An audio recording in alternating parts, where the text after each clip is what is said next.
Hello, नमस्कार दोस्तों। Success point study अब चैनल में आपका हार्दिक स्वागत है। तो आज अपन पढ़ेंगे, अपन पहले पढ़ रहे थे क्या, भौतिक प्रदेश, और भौतिक प्रदेश के बाद अपन एक बार स्टार्ट करते हैं क्या, पॉलिटी।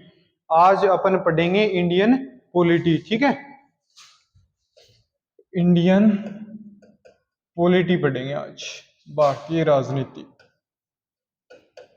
अब सबसे पहले इसमें अपन जिक्र करेंगे किसका, संविधान का।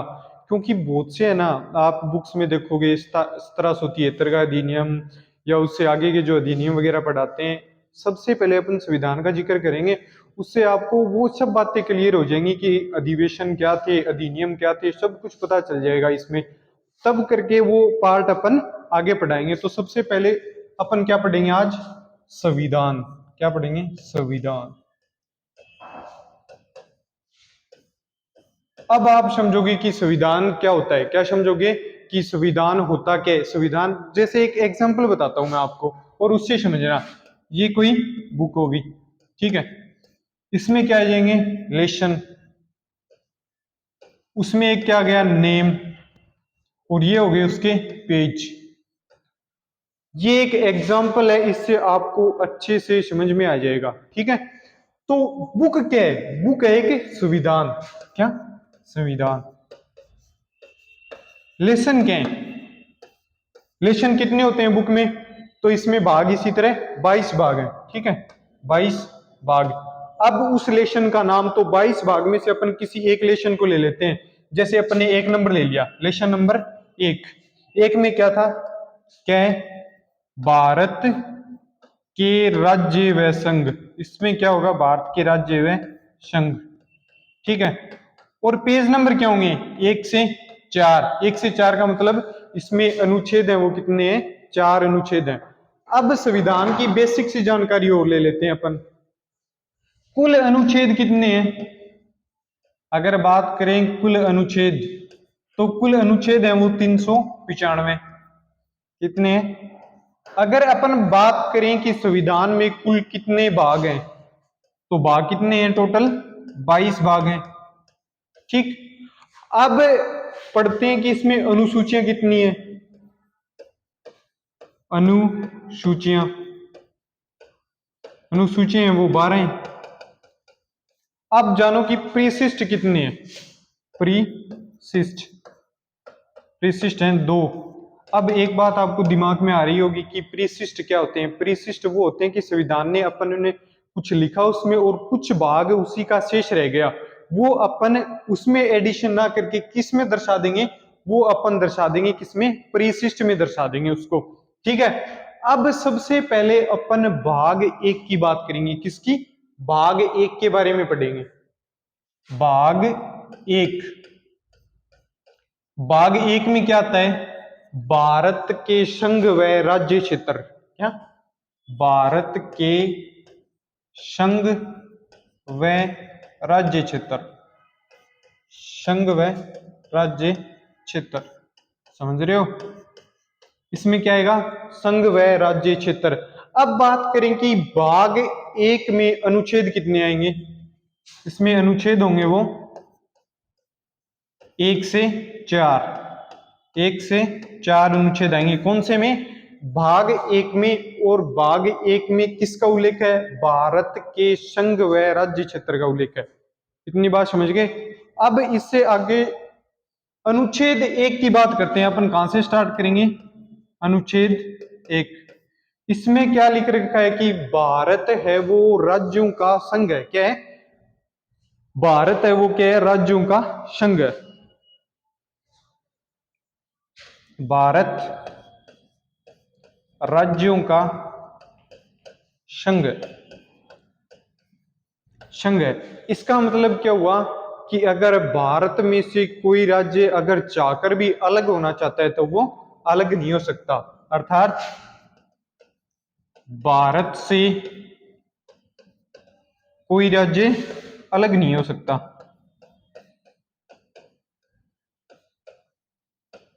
कोई राज्य क्या नहीं हो सकता, अलग नहीं हो सकता। संघ का मतलब ये है कि भारत से कोई भी राज्य चाहकर भी क्या नहीं हो सकता, इससे अलग नहीं हो सकता। अब संघ है ना, संघ भी दो दो होते हैं। एक तो इस जो भारत में जो संघ व्यवस्था है उसका मतलब है यूनियन, और एक और है फेडरेशन। फेडरेशन का मतलब भी संघ होता है। एक पढ़ेंगे अपन क्या, कॉन्फेडरल। क्या पढ़ेंगे, कॉन्फेडरल। कॉन्फेडरल ये क्या होता है, ये तीनों ही इंपॉर्टेंट हैं, बहुत ज्यादा इंपॉर्टेंट है, इसको समझो। कॉन्फिडेंस का मतलब होता है परिसंघ। कॉन्फेडरल का मतलब क्या होगा, परिसंघ।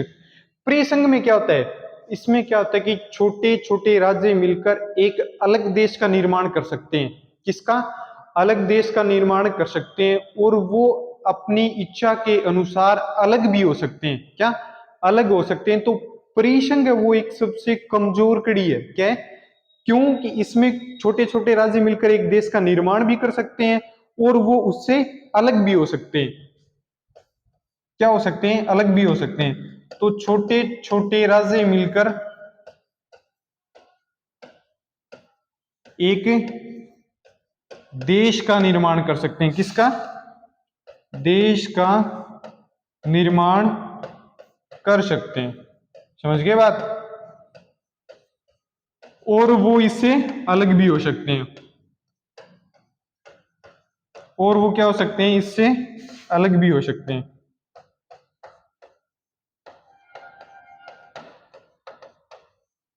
ये है ना, ये सबसे कमजोर कड़ी है। ये क्या है, कमजोर कड़ी है। सबसे कमजोर कड़ी है वो कौन सी है, अगर किसी देश की शासन व्यवस्था की देखी जाए तो सबसे कमजोर कड़ी है वो कौन सी है, परिसंघ। कौन सी है, परिसंघ। अब इससे आगे अपन पढ़ेंगे संघ। एक तो फेडरल संघ होता है, एक यूनियन संघ होता है। क्या, 2 नंबर अपन पढ़ेंगे फेडरेशन। फेडरेशन इसका मतलब भी संघ होता है। क्या, तीनों में डिफरेंस है, समझो। अब इस फेडरेशन का मतलब क्या है, ये संघ है इसका मतलब क्या है, और यूनियन जो संघ है उसका मतलब क्या होगा। ये फेडरेशन संघ का मतलब है कि इसमें छोटे छोटे राज्य मिलकर एक देश का निर्माण कर सकते हैं, और जो अपनी राज्य की शक्ति होती है वो देश को निरूपित कर सकते हैं। ठीक है।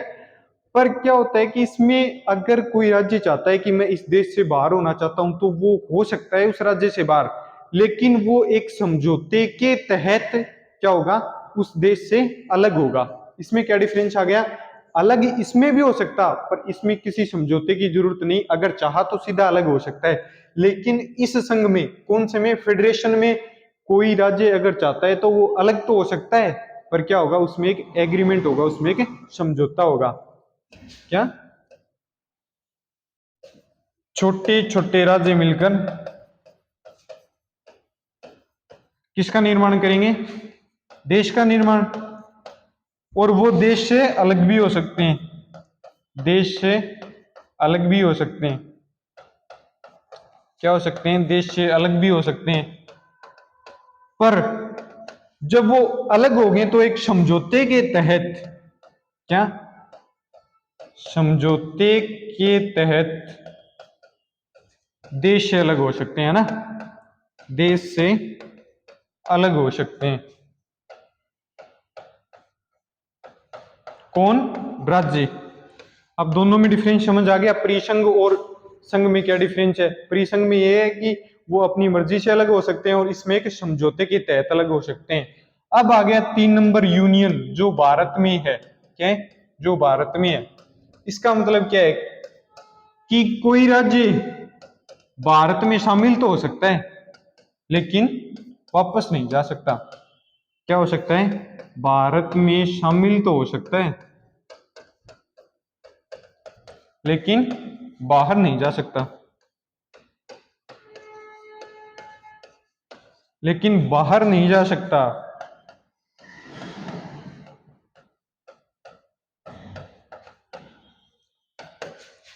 पहले पढ़ा अपने परिसंघ, फिर अपने फेडरेशन क्या पढ़ा, संघ और एक यूनियन संघ। ऊपर वाले परिसंघ में क्या था कि इसमें कोई छोटे छोटे राज्य मिलकर देश का निर्माण कर सकते हैं और उससे अलग भी हो सकते हैं।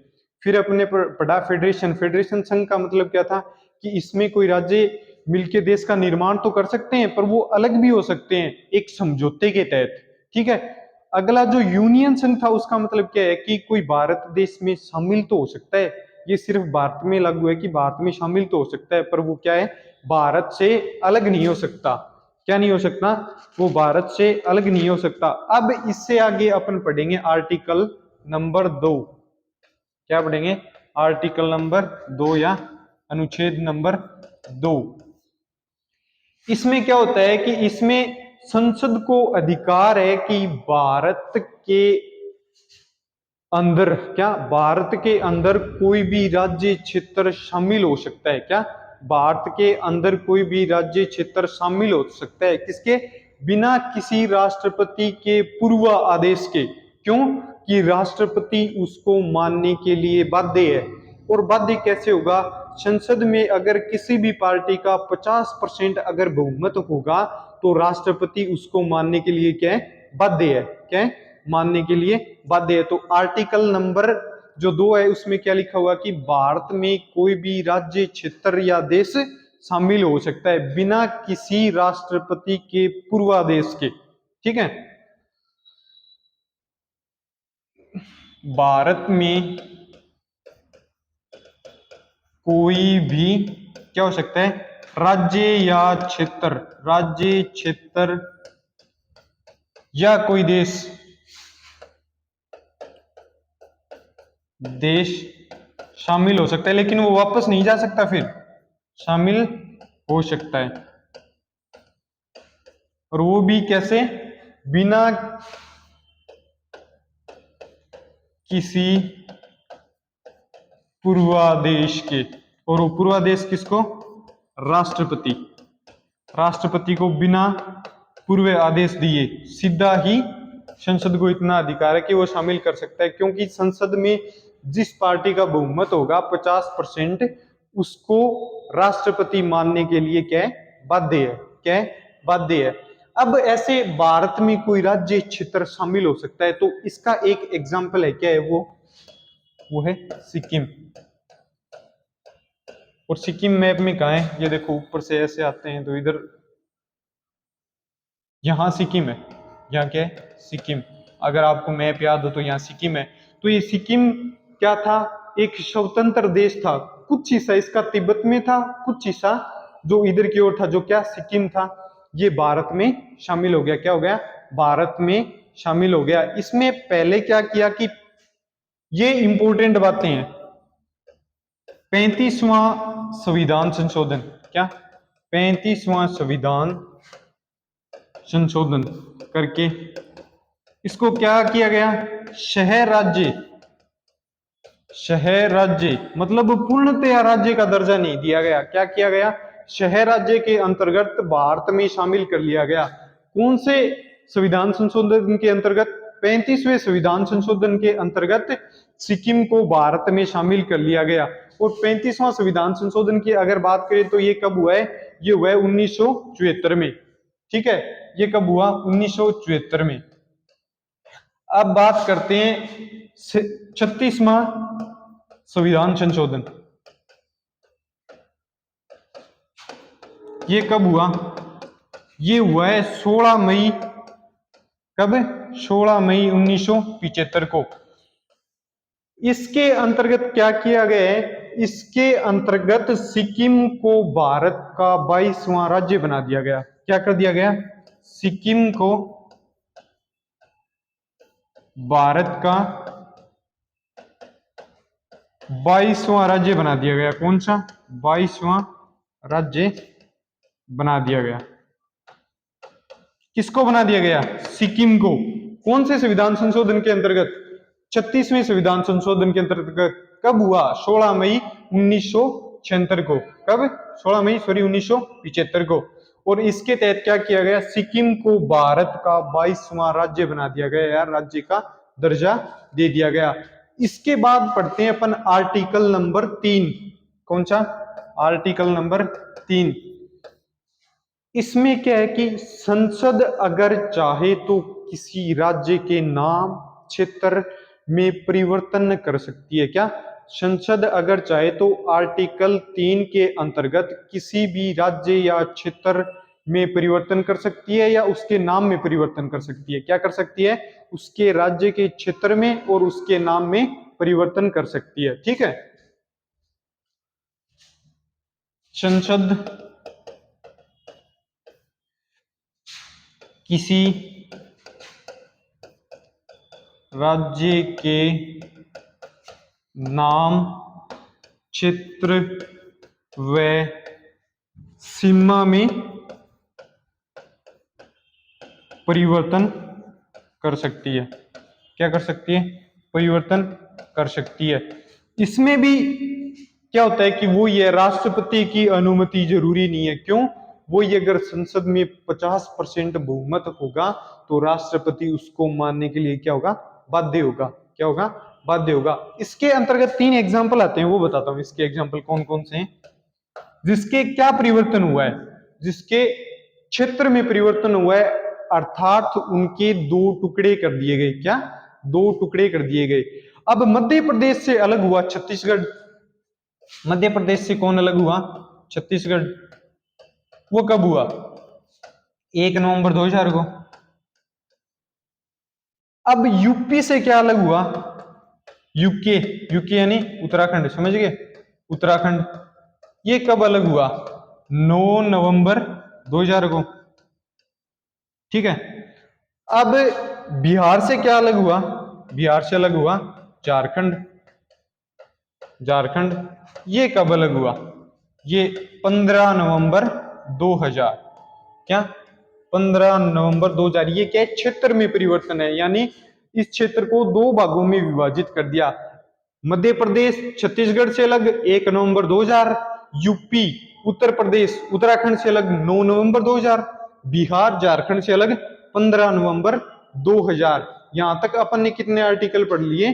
अपन ने 3 आर्टिकल पढ़ लिए, है ना। अब बात करते हैं आर्टिकल नंबर 4 की। किसकी?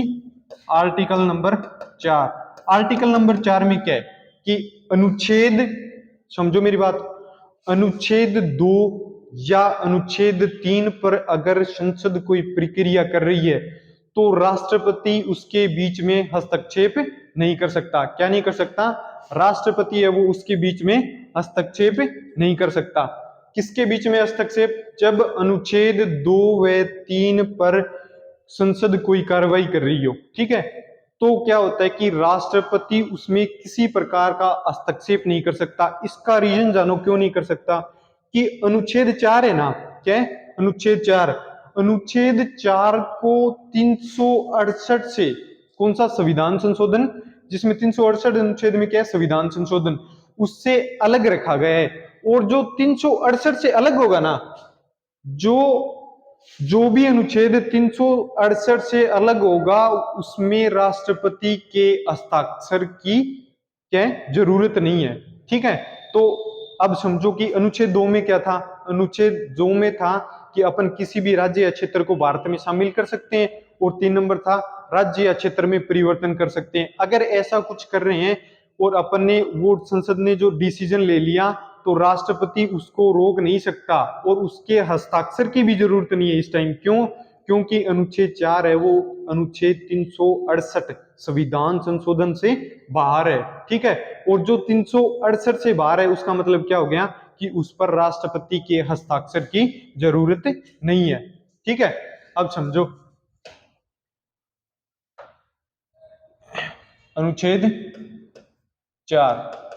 अनुच्छेद 4 में क्या है? जब संसद अनुच्छेद 3 व अनुच्छेद 2, समझ गए? अनुच्छेद 3 में क्या था? सीमा क्षेत्र या नाम में परिवर्तन। अनुच्छेद 2 में क्या था? किसी राज्य क्षेत्र को अपने अंदर शामिल कर रही हो। जब संसद की प्रक्रिया कर रही हो तो राष्ट्रपति की अनुमति या फिर हस्ताक्षर अनिवार्य नहीं है। क्या है? अनिवार्य नहीं है। इसका रीजन स्पेशल नोट करके लिखो। क्यों? क्यों कि अनुच्छेद 4 है वो अनुच्छेद 368 में शामिल नहीं है। शामिल नहीं है। इसलिए क्या होता है, शामिल नहीं है। अब इसका रीजन जानो, इसका रीजन क्या है। जो अनुच्छेद कौन से में 368 में शामिल नहीं है,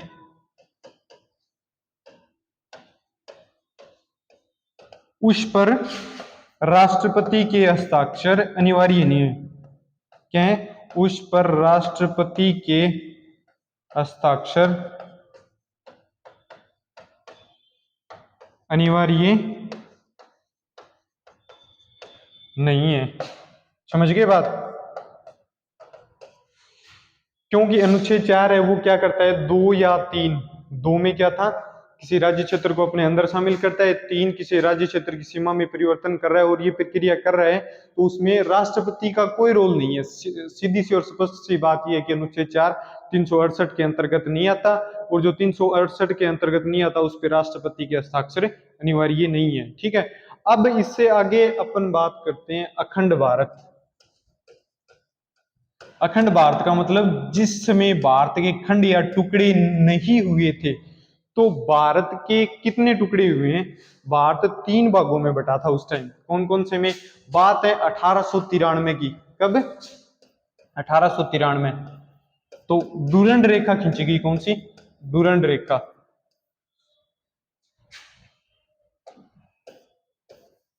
कौन सी रेखा खींची गई, डूरंड रेखा। और जिससे क्या हुआ, भारत से क्या अलग हो गया, अफगानिस्तान। क्या हो गया, अफगानिस्तान। अब बात करते हैं 1935 की। 1935 में क्या हुआ, भारत से क्या अलग हो गया, भारत से म्यांमार अलग हो गया। क्या अलग हो गया, म्यांमार, जिसको उस टाइम क्या बोलते थे, बर्मा। क्या बोलते थे, बर्मा। ठीक है, 1935 में अखंड भारत से क्या अलग हो गया, भारत से म्यांमार अलग हो गया। और बात करते हैं 1947, कब की, 1947 की।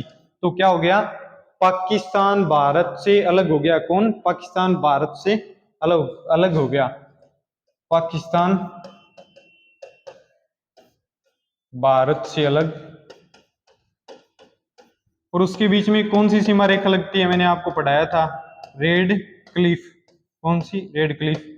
अब समझो, उस टाइम है ना, जो पाकिस्तान था वो 2 भागों में विभाजित हो गया। कौन कौन से में देखो, एक तो विभाजित हुआ था पूर्वी पाकिस्तान, और एक कौन सा था, पश्चिमी पाकिस्तान। दूसरा कौन सा था, पश्चिमी पाकिस्तान। दूसरा कौन सा था, पश्चिमी पाकिस्तान। में दिखाता हूं आपको अभी।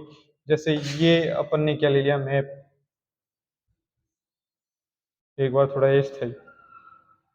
तो ये जो भाग था ना, इसको अपन ने क्या बोला था, पूर्वी पाकिस्तान।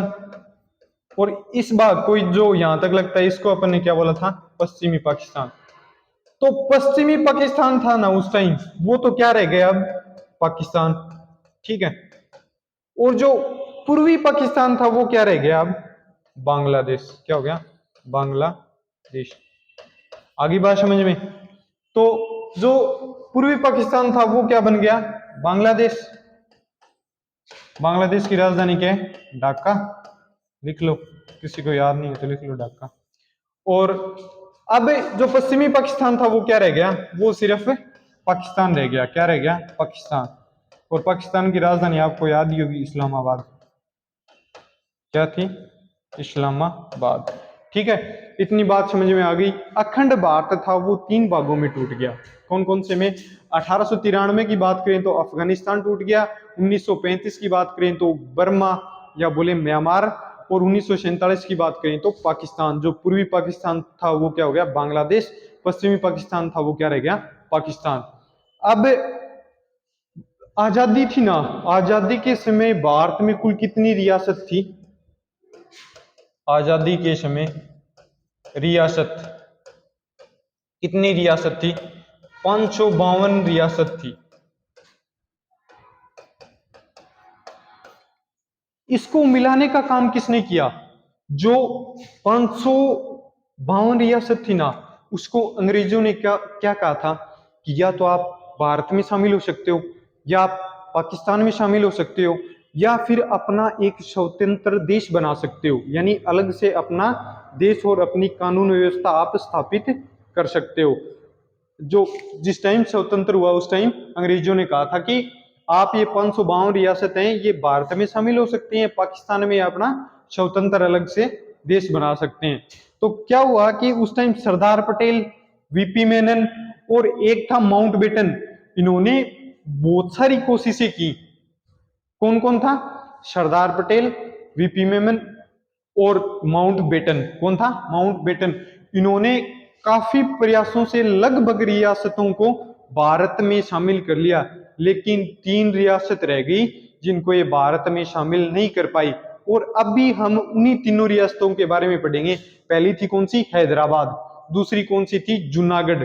और तीसरा कौन सा था? जम्मू कश्मीर, जिसको ये क्या भारत में शामिल नहीं कर पाए थे। कौन? सरदार पटेल, वीपी मेनन और एक और कौन था? माउंटबेटन। इन्होंने अथक प्रयास किए। तो 552 कौन कितनी रियासत थी? 552। और 552 में से क्या अंग्रेजों ने क्या कहा था? ये सुनो। या तो भारत में शामिल हो सकती हैं, ये क्या भारत में शामिल, अगर ये भारत में शामिल नहीं हो रही हैं तो क्या, या ये पाकिस्तान में शामिल हो सकती हैं? किसमें? पाकिस्तान में शामिल, या फिर अगल अलग से अपना स्वतंत्र देश बना सकते हैं। क्या? अलग से अपना स्वतंत्र देश बना सकते हैं। ठीक है, स्वतंत्र देश बना सकते हैं। कौन? ये जो 552 रियासत थी। तो लगभग रियासतों को मिलाने का काम कंप्लीट हो गया था, लेकिन 3 रियासत थी जो क्या हुआ? भारत में नहीं मिल पाई। एक नंबर कौन सी थी? हैदराबाद। कौन सी थी? हैदराबाद। हैदराबाद रियासत। किसकी बात कर रहे हैं? हैदराबाद रियासत। तो अब देखो मैप नीचे, यहां कौन सा? आंध्र प्रदेश, और यहां तेलंगाना। तो यहां का कुछ हिस्सा था, वो क्या था? ये था हैदराबाद। अब एक बात बताओ, ये हैदराबाद कहता है कि मैं तो पाकिस्तान में शामिल होऊंगा। बताओ, ये हैदराबाद बोलता है कि मैं तो यहां इस पाकिस्तान में शामिल होऊंगा। क्या ये पॉसिबल था? ये भारत के मध्य में, और ये कहां? पश्चिमी भाग, उधर बहुत ऊपर उत्तर पूर्वी में, वो है सॉरी उत्तर पश्चिमी भाग में। तो ये पॉसिबल नहीं था। इस हैदराबाद को पाकिस्तान में मिलाना क्या नहीं था? पॉसिबल नहीं था। इसलिए क्या किया कि सरदार पटेल ने ना, सरदार पटेल ने पुलिस के वेश में किसको भेजा? सेना को भेजा। और वहां कौन सा ऑपरेशन चलाया? वहां चलाया ऑपरेशन पोलो। और उसके तहत क्या कर दिया गया? हैदराबाद को भारत में शामिल कर दिया गया। क्या कर दिया गया? हैदराबाद को भारत में शामिल कर दिया गया। देखो क्या था, ये कहां? पाकिस्तान में शामिल होना चाहती थी, पाकिस्तान में मिलना चाहती थी। ठीक है, लेकिन हुआ क्या कि सरदार पटेल द्वारा, किसके द्वारा? सरदार पटेल द्वारा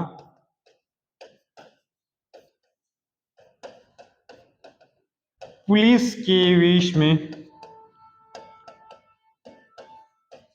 सेना भेजकर क्या किया? सेना भेजकर ऑपरेशन कौन सा चला है? ऑपरेशन पोलो। ऑपरेशन पोलो चलाकर भारत में शामिल कर लिया। ठीक है, कौन सा ऑपरेशन? इंपोर्टेंट ये है, कौन सा ऑपरेशन चला के? ऑपरेशन पोलो चला के भारत में शामिल कर लिया। किस में शामिल कर लिया? भारत में शामिल कर लिया। भारत में शामिल कर लिया। ये किसने किया? सरदार पटेल ने। अब इससे आगे बात करते हैं कौन सी? जूनागढ़। कौन सी? जूनागढ़। जूनागढ़ कहां पड़ती है? गुजरात में। जूनागढ़ कहां पड़ती है? गुजरात में। अब जूनागढ़ की एक दिक्कत थी, देखो 2 नंबर कौन सी थी? जूनागढ़। जूनागढ़ रियासत, इसकी क्या दिक्कत थी? देखो, इसकी दिक्कत थी कि यहां का राजा था ना, क्या राजा था? क्या? मुस्लिम। और जो थी ना, थी हिंदू। क्या थे? हिंदू। हिंदू धर्म को मानने वाले थे। और जो राजा था वो किसको मानने वाला था? मुस्लिम धर्म को। तो सरदार पटेल ने एक दिमाग लगाया कि क्यों ना अपन जनता की सहमति देखते हैं कि किस तरफ है।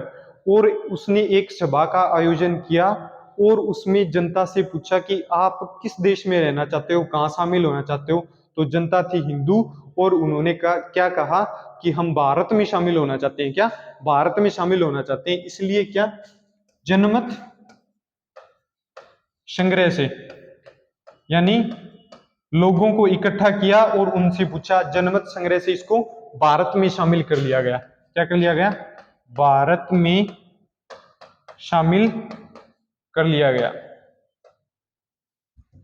भारत में शामिल कर लिया गया। किसको शामिल कर लिया गया? तो ये जूनागढ़, जूनागढ़ कहां पड़ता था उस टाइम?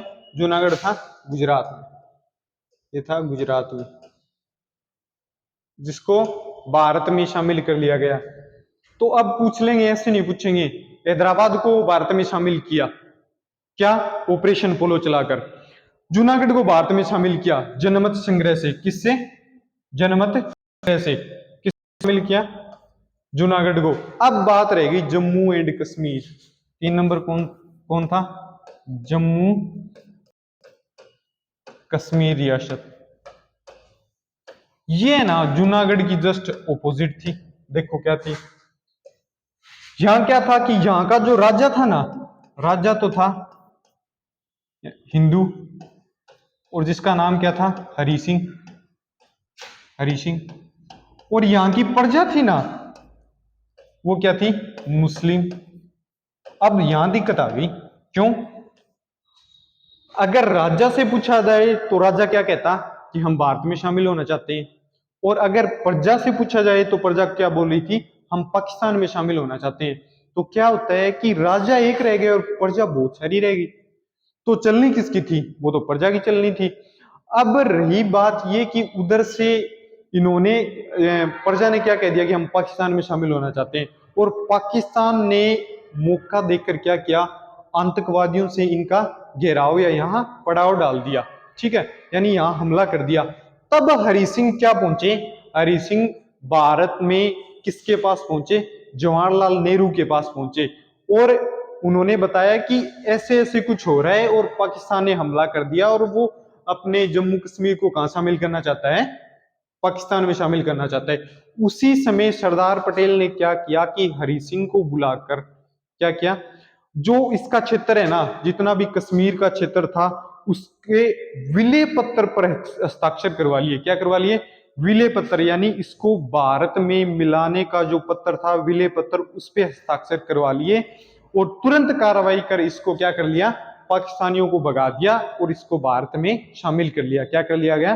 भारत में शामिल कर लिया गया। ये घटना कब की है? 26 अक्टूबर 1947। कब की है? 26 अक्टूबर 1947। तो क्या कर दिया? पाकिस्तान ने हमला कर दिया।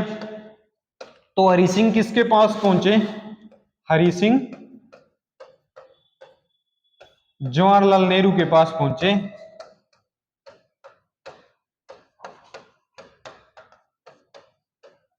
और सरदार पटेल ने क्या किया कि हरि सिंह को विलय पत्र पर हस्ताक्षर करवा लिए। क्या? सरदार पटेल ने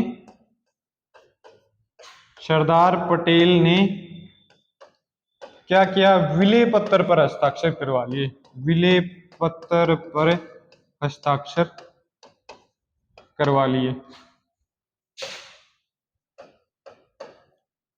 अब एक बात और समझो कि क्या है कि जम्मू कश्मीर का हिस्सा, अब भी कुछ हिस्सा पाकिस्तान के पास है।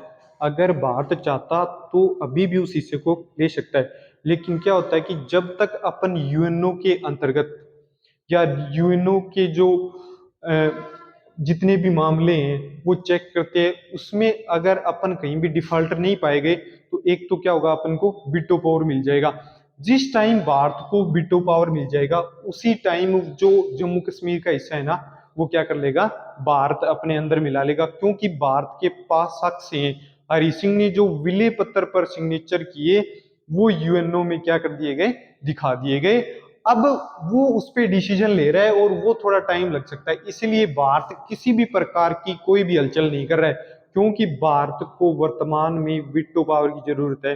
जिस टाइम भारत को वीटो पावर मिल जाएगा उसी टाइम ये क्षेत्र क्या है, भारत में शामिल कर लेगा। बात समझ गए? बात इतनी बड़ी बात नहीं है इसको शामिल करना। अगर इस टाइम किया तो दंगा होगा, विद्रोह होगा और यूएनओ की नजर में अपनी इमेज है वो खराब हो जाएगी और अपन किससे दूर हो जाएंगे, वीटो पावर से दूर हो जाएंगे। सबसे बड़ा रीजन यही है कि जम्मू कश्मीर का जो कुछ हिस्सा है वो कहाँ है, पाकिस्तान में है। ठीक है, तो आज की क्लास में इतना ही, अपन ने आर्टिकल 4 तक पढ़ लिए, इससे आगे अपन कल जिक्र करेंगे। ठीक है, धन्यवाद।